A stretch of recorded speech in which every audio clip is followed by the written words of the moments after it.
would let me know, by a letter, when party and faction were extinguished.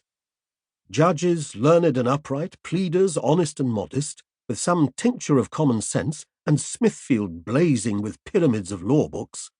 the young nobility's education entirely changed, the physicians banished, the female yahoos abounding in virtue, honour, truth, and good sense, courts and levees of great ministers thoroughly weeded and swept, wit, merit, and learning rewarded, all disgracers of the press in prose and verse condemned to eat nothing but their own cotton and quench their thirst with their own ink. These and 1,000 other reformations I firmly counted upon by your encouragement, as indeed they were plainly deducible from the precepts delivered in my book. And it must be owned that 7 months were a sufficient time to correct every vice and folly to which yahoos are subject, if their natures had been capable of the least disposition to virtue or wisdom. Yet so far you have been from answering my expectation in any of your letters, that on the contrary you are loading our carrier every week with libels and keys and reflections and memoirs and second parts, wherein I see myself accused of reflecting upon great state folk of degrading human nature, for so they have still the confidence to style it, and of abusing the female sex. I find likewise that the writers of those bundles are not agreed among themselves, for some of them will not allow me to be the author of my own travels, and others make me author of books to which I am wholly a stranger. I find likewise that your printer has been so careless as to confound the times and mistake the dates of my several voyages and returns, neither assigning the true year, nor the true month, nor the day of the month.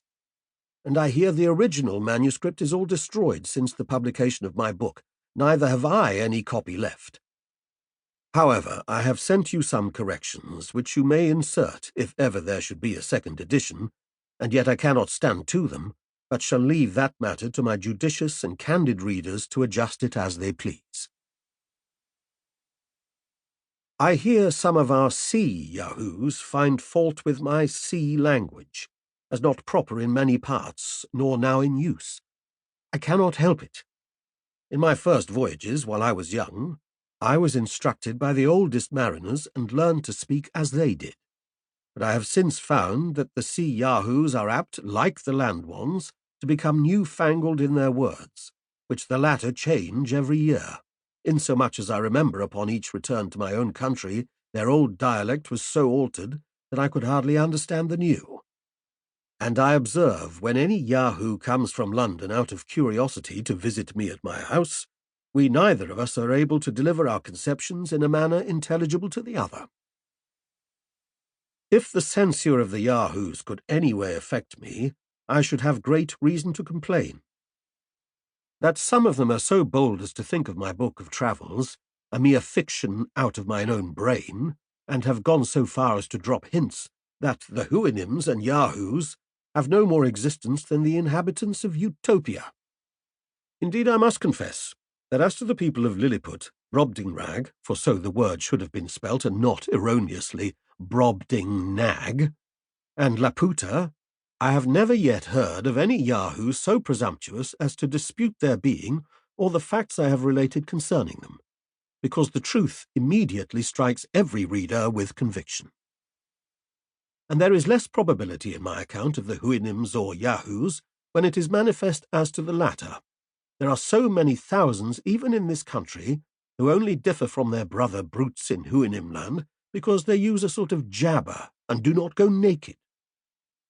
I wrote for their amendment, and not their approbation. The united praise of the whole race would be of less consequence to me than the neighing of those 2 degenerate Houyhnhnms I keep in my stable, because from these, degenerate as they are, I still improve in some virtues without any mixture of vice. Do these miserable animals presume to think that I am so degenerated as to defend my veracity?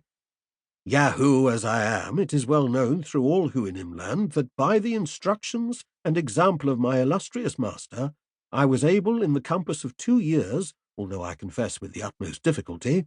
to remove that infernal habit of lying, shuffling, deceiving, and equivocating